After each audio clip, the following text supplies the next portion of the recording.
მოგესალმებით. გილოცავთ ახალ 2025 წელს.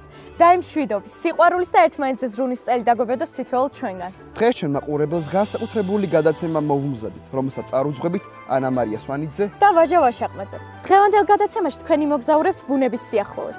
გაიცნობით უსაყვარლეს არსებებს, რომლებსაც ჩვენი სიყვარული და ზრუნვა სჭირდება. ჩვენ ვიყოფებით ზოოლოგიურ ცენტრში, რომელიც ცხვარი ჭამეაში მდებარეობს. აქ ნახავთ საქართველოში გადაშენების პიასკოპ, მურადაც სრუხქელს, მელიას და მიუსაფარ ძაღლებს. ჩვენი მიზანია საზოგადოების ცნობადობის ამაღლება და სწორი მესიჯის გაგზავნა ბუნების სასიცოცხლო ციკლის შესახებ. მოგეხსენებათ ნადირობა და ცხოველების დატყვევება ამ ციკლს არღვევს და შედეგად ბევრი მათგანი გადაშენების პირას აღმოჩნდა.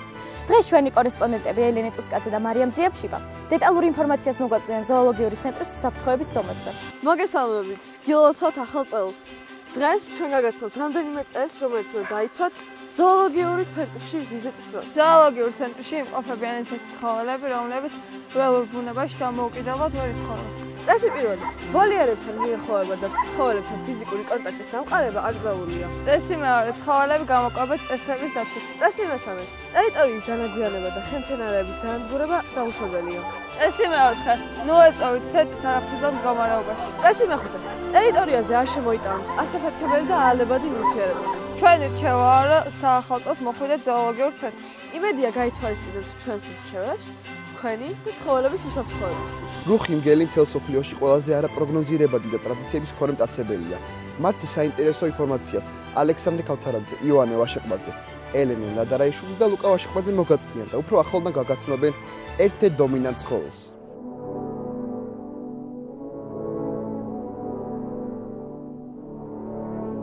მგელი ძაღლისებრთა ოჯახს მიეკუთვნება და ტრადიციული ცხოვრების ცხოვრობს. მგლის ხროვა 6-დან 23 წელს შეადგენს. ხროვას სათავეში უდგას ერთი მდედრი და ერთი მამრი, დანარჩენები კი მათი ნაშიერები არიან. მგელი სოციალური ცხოველია და თავის ოჯახში რანგებით დიდი დამცველი. მგლის ხროვაში ყოველთვის მამრ მგელს უჭირავს დომინანტური ადგილი. თუ რომელიმე მეწყვილე დაიკარგება ან დაიღუპება, მეორე შეითავსებს მის ფუნქციებს. მართველი ადგილისთვის ბრძოლა ყოველთვის აქტუალურია. თითოეულმა მგელმა იცის ხროვაში თავისი ადგილი.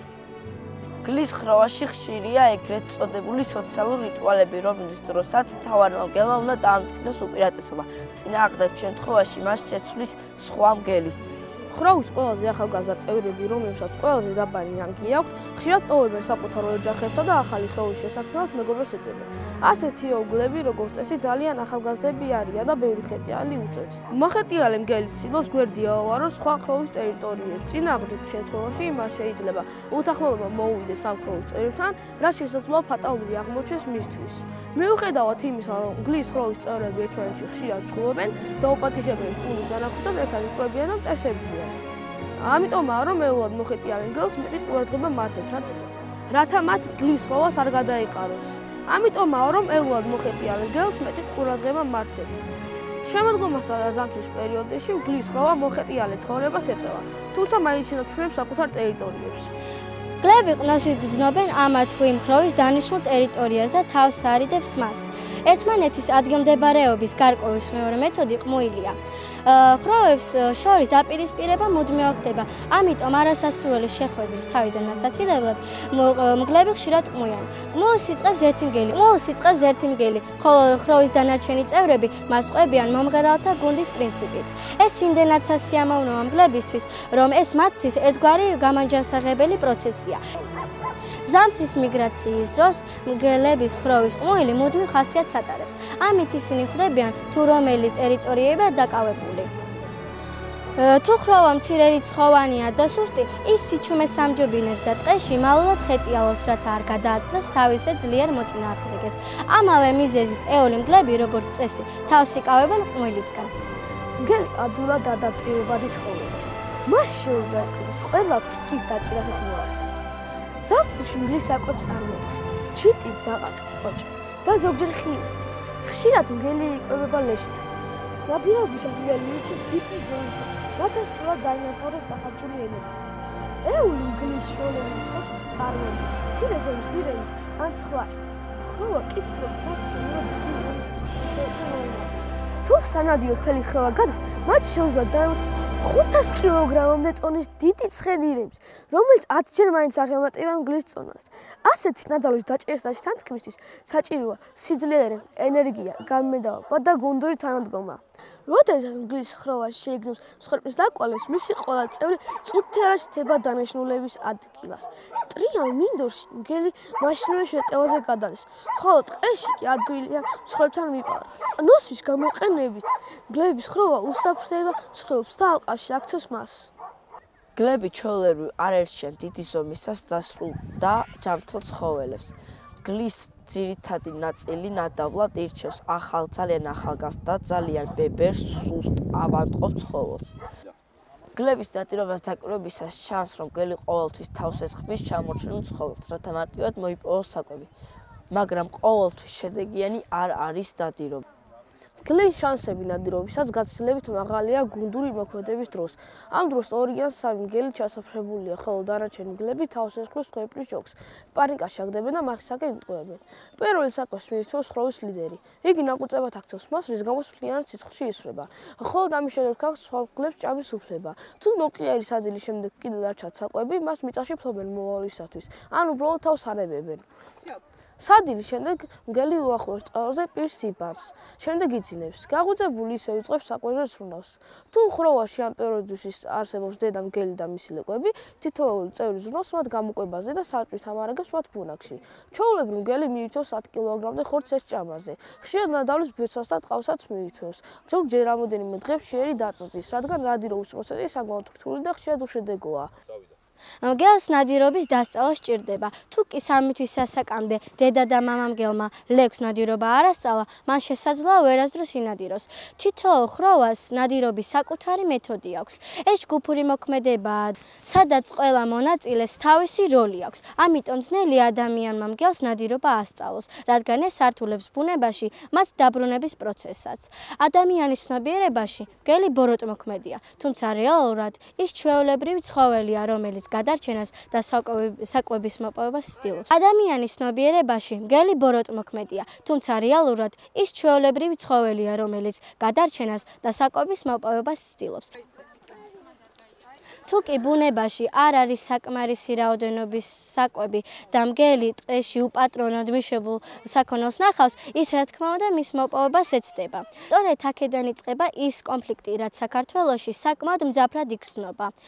პერიოდულად გაისმის ხოლმე მგლის განადგურების მოწოდება, მაგრამ ჩვენ არ ვიცით, რა შედეგები შეიძლება მოყვეს ამას და რა მიმართულებით განვითარდება ეკოსისტემა ბალანსის დარღვევის შემთხვევაში. ტყეების გაჩეხვა, უკანონო ნადირობამ და დატყვევებამ ის ცხოველები გადაშენების პირას მიიყვანა. გია ცერცვაძე, დანიელ მურადოვი და გიორგი მიხანაშვილი მურადათვებზე ძალიან საინტერესო ფაქტებს გაგვაცნობენ.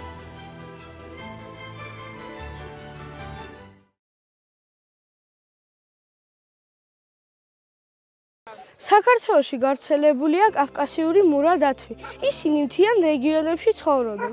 ძირითადად ირჩევენ ტყიან ზონებს, ალპურ მდელოებს და ჭაობიან ტერიტორიებს, სადაც საკვების და თავშესაფრის მოპოვება ემართებათ. ზოგჯერ სახლდებიან მდინარეების და ნაკადულების მახლობლად. ზამთარში მურადათვები მაღალმთიან ტერიტორიებს ტოვებენ და შედარებით ბილ ხეობებსა და ტყეებში პოულობენ საცხოვრებელს. მაგალითად გამოქვაბულებში, ხის ფუღუროებში ან მიწის ბუნებრივ ორმოებში. დათვები მარტოსულ ცხოველებად ითვლებიან და იშვიათად შედიან ჯგუფებში. გარდა დედებისა, რომლებსაც ბელებთან ერთად უხდება ცხოვრება. თითოეულ დათვს აქვს საკუთარი ტერიტორია, რომლის დაცვასაც მარტო ცდილობენ. მართალია, დათვი მტაცებელია, მაგრამ სხვა მტაცებლებისგან განსხვავებით, ყველაზე ნაკლებად ჭამს ხორცს. ძირითადად მცენარეებით იკვებება. დათვი დღის პირველ ნახევარში და შუაღამეს ნადირობს. დიდი ზომის მიუხედავად სწრაფად და ძლიერ მოზროობს. საკვების მოსაპოვებლად ყნოსვის და სმერის უნარს იყენებს. მურა დათვი უმეტესად მარტო ნადირობს. დათვი აქტიურად დღისით და თითქმის მთელ დღეს საკვების ძებნას უთმობს. სიარულისას დროდადრო ჩერდება. უკან თათებზე ჭრება და ცდილობს სუნით ნაკვალევი აღმოაჩინოს.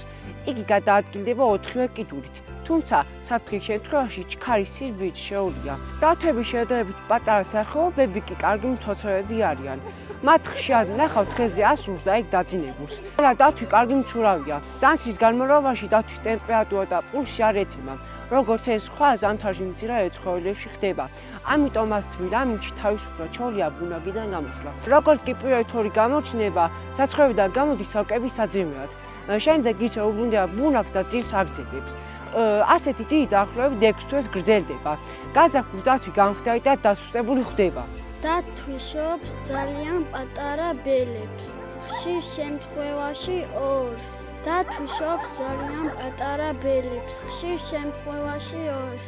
ახალშობილები 200-700 გრამს იწონიან და ძალიან გვანან პატარა ვირთხებს. ისინი თვალაუხელიანი, უკბილონი და ბეწვის გარეშე იბადებიან. პატარები რჩებიან დედასთან ბუნაგში და მისი ნოყიერი რძით იკვებებიან. გაზაფხულზე უკვე ბარბაცით გამოდიან ბუნაგიდან და მზეს ეფიცხებიან. დედა დათვი ბელებზე ზრუნავს 2-3 წლის განმავლობაში. პატარები დედას მიჰყვებიან და მისგან სწავლობენ საკვების მოპოვებას, საფრთხეების თავიდან აცილებას და თავდაცვას.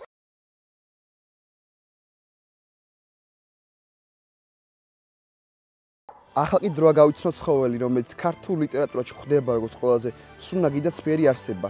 მარია შულაია, ნატალი შეყელაძე, ანისია კლდიაშვილი და ანა ვაშაკიძე მოგითხრობენ თუ როგორია მელიას ზღაპრებს მიღმა.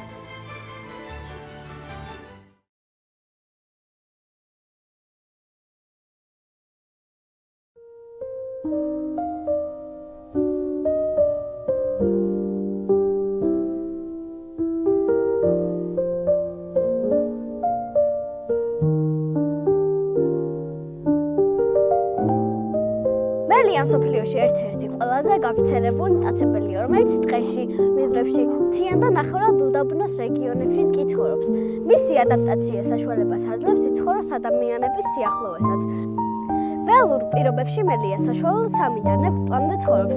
დაცულ და კომფორტულ გარემოში მათი სიცოცხლის ხანგრძლივობა შეიძლება 10 წლამდე გაიზარდოს. მელიის გარემოსდაცვითი როლი დიდია. ის არეგულირებს მცირე მტაცებელთა და მავნებელთა პოპულაციებს. მელა, როგორც ეკოსისტემის ნაწილი, ადამიანებისთვის არაპირდაპირ სარგებელს ქმნის. მელას კვება დამოკიდებულია ეკოლოგიურ ნიშაზე. მისი რაციონი მოიცავს როგორც ცხოველურ, ასევე მცენარეულ საკვებს. ძირითადად მიირთმევს პატარა ძუძუმწოვრებს, თაგვებს, კურდღლებს, ფრინველებს, ქვეწარმავლებს, მწერებს. ასევე სეზონურად მიირთმევს კენკრას, ხილს და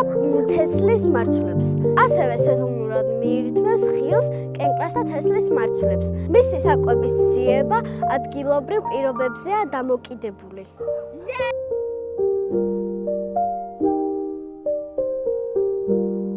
იცოდით, რომ მელა ძალიან ცნობის მოყვარეა. ცოფის ერთ-ერთი მთავარი გამავრცელებელია. უყვარს ბურთებით ან სფერული საგნებით თამაში. მათი უახლოესი ნათესაობისგან, გლებისა და ძაღლებისგან განსხვავებით, მელა მარტოხელა ცხოვრების წესით ცხოვრობს. მელას ისეთი ყნოსვა აქვს, რომ თოვლის საფარქვეშ 1 მეტრის სიღრმეზე გრძნობს თაგვის სუნს. მელა შეუძლია გაუჩერებლად იბინოს მთელი ღამის განმავლობაში. არქტიკულ მელას შეუძლია გაუძლოს ულტრადაბალ ტემპერატურას -70 გრადუსს. არქტიკულ მელას შეუძლია გაუძლოს ულტრადაბალ ტემპერატურას -70 გრადუსს. მელას შეუძლია დაახლოებით 40 სხვადასხვა ბგერის გამოცემა. მელას შეუძლია დაახლოებით 40 სხვადასხვა ბგერის გამოცემა. მელია შვილები ბუნების საოცარი ნაწილია, რომლებიც ადრეული ასაკიდანვე ავლენენ გონიერებას, სიფხისრეს და ცნობის მოყვარეობას. მელა საშუალოდ 3-6 ნაშიერს შობს ერთ თაობაში. ისინი დაბადების მომენტში ბრმა და დაუცველები არიან და მთლიან დედაზე არიან დამოკიდებული. პატარა მელები, რომლებსაც ლეკვებს უწოდებენ, ცხოვრობენ სოროში. ისინი სწრაფად იზრდებიან და რამდენიმე კვირაში იწყებენ გარე სამყაროს გაცნობას. დედა მელიას დიდი როლი აკისრია მათ აღზრდაში. იგი მათ ასწავლთ ნადირობას, საფრთხეებისგან თავის დაღწევას და დამოუკიდებლად ცხოვრებას. პატარა მელები ბუნებით ენერგიულები არიან. ისინი თამაშისას სწავლობენ ისეთ უნარებს, რომელიც მომავალში გადარჩენისათვის დასჭირდებათ და დაახლოებით 6 თვეში ისინი დამოუკიდებლები ხდებიან და იწყებენ საკუთარ ტერიტორიაზე ცხოვრებას. გაინტერესებთ რა სარგებელი მოაქვს მელას ეკოსისტემისთვის. მისი არსებობა მნიშვნელოვანია ბუნებისთვის. მელა იკვებება მღრღნელებით, რომლებიც ფერმებსა და ბაღებს აზიანებენ. ხშირად შეექცევა ლეშს, ამით ასუფთავებს გარემოს და ამცირებს სხვადასხვა დაავადებების გავრცელების რისკს. გაქცევა და ადაპტაციის უნარი საინტერესოა ბიოლოგებისა და ეკოლოგებისთვის. მასზე დაკვირვება ხელს უწყობს ბუნების უკეთ შესწავლას. ისინი ხშირად სიცივით, შიმშილით ან უამრავი დაავადებებით იღუპებიან. მათ არ აქვთ ნდობა ადამიანების. ისინი ხშირად შიმშილით, უამრავი დაავადებებით ან სიცივით იღუპებიან. უფრო დეტალური ინფორმაციას მიუსაფარი ძაღლების შესახებ ელისაბედ მსხვილაძე და ანასტასია ალანია მოგვაწვდიან.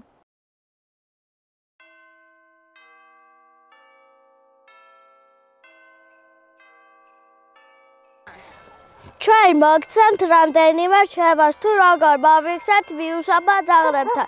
პირველი ურთიერთობისას შეინარჩუნეთ სიმშვიდე და დისტანცია. საკვები და სასმელი არ მიაწოდოთ ხელით, უმჯობესია დაუტოვოთ სპეციალურ ჭურჭელში. არ გამოხატოთ აგრესია, ქვების ზოლა, მათში ეს ქცევა შის და გაღიზიანებას გამოიწვევს. თუ ხედავთ, რომ ძაღლზე არასწორად ზრუნავენ ან საჭიროებენ დახმარებას, ცხოველთა თავშესაფარს მიმართეთ. იცით, როდის ამიუსაფარ ძაღლი საშიში, როდესაც ადამიანი ხმარობს, იმუქრება ან კვეთ მოძრავებს აკეთებს. თუ ძაღლი მეტუწურია და ცდილობს ლეკვების დაცვას, ჯაჭვზე გავრთნილი ძაღლები ყველაზე აგრესიულები არიან.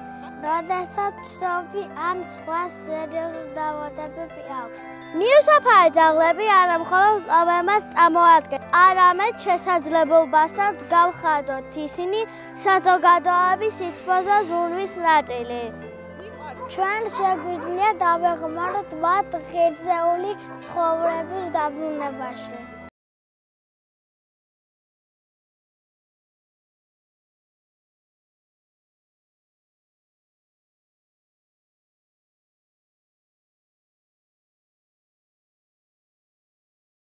ამით ჩვენი გადაცემა დასასრულს მიუახლოვდა.